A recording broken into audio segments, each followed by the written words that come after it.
നമ്മളിൽ കുറെ പേര് ഫേസ് ചെയ്യുന്ന ഒരു പ്രോബ്ലം അല്ലേ ഈ കോൺഫിഡൻസ് കുറവ്. ഒരു ഇന്റർവ്യൂ അറ്റൻഡ് ചെയ്യാനായാലും ഒരു 10 ആൾക്കാർ കൂടി നിൽക്കുമ്പോൾ നമുക്ക് നമ്മുടേതായ ഒരു ഒപ്പീനിയൻ പറയാനായാലും we have to think so much whether we are right or not. ഒരു സെൽഫ് ഡൗട്ട് ആണ് എപ്പോഴും നമുക്ക് നമ്മളെ കുറിച്ച് തന്നെ. Confidence is all start from our own home, from our own people. എന്താ ശരിയല്ലേ? പാരന്റ്സ് പറയണ കേൾക്കാം, അവനെ കൊണ്ട് ഒന്നിനും കൊള്ളില്ല, അല്ലെങ്കിൽ അവളെ കൊണ്ട് ഒന്നിനും കൊള്ളില്ല.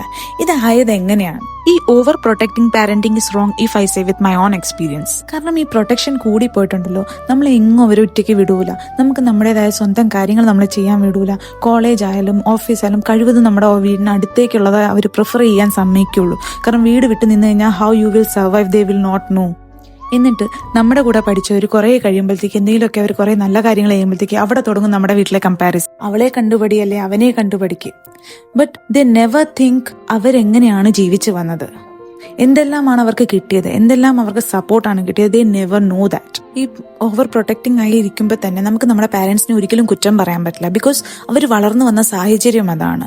അതേസമയം തന്നെ അവർക്ക് ഭയങ്കര പേടിയാണ്. ബിക്കോസ് ഇന്നത്തെ കാലം അങ്ങനെയാണ്. രണ്ടാമത്തെ ഒരു ടെൻഷനാണ് ആൾക്കാർ എന്ത് വിചാരിക്കും. നമുക്ക് കുറെ കാര്യങ്ങൾ അച്ചീവ് ചെയ്യണമെങ്കിൽ അതിൽ കുറെ കാര്യങ്ങൾ നമുക്ക് ചെയ്യണം ഇല്ലേ? അതിനൊക്കെ ആക്ച്വലി നമ്മുടെ പാരന്റ്സ് സപ്പോർട്ട് ആണെങ്കിൽ പോലും they do worry about how people would think. But you guys, you know one thing, we are capable for so many things. But ഈ ഒരൊറ്റ കോൺഫിഡൻസ് കുറവ് കാരണം നമ്മൾ കുറേ കാര്യങ്ങളിൽ പുറകോട്ട് വരികയാണ്. അപ്പോൾ ഞാൻ പറഞ്ഞു വന്നത് എന്താന്ന് വെച്ചാൽ, start doing things independently as early as possible. Gradually you start seeing your confidence level getting high to face this world. ഇന്നത്തെ കാലത്ത് ഇപ്പൊ ഇത്രയും കോമ്പറ്റീറ്റീവ് ആയിരിക്കുന്ന സമയത്ത് എല്ലാവർക്കും ഇപ്പൊ എല്ലാം അറിഞ്ഞിട്ടല്ല എല്ലാം അച്ചീവ് ചെയ്യണം. അവിടെ നമുക്കൊരു ധൈര്യമാണ് വേണ്ടത്.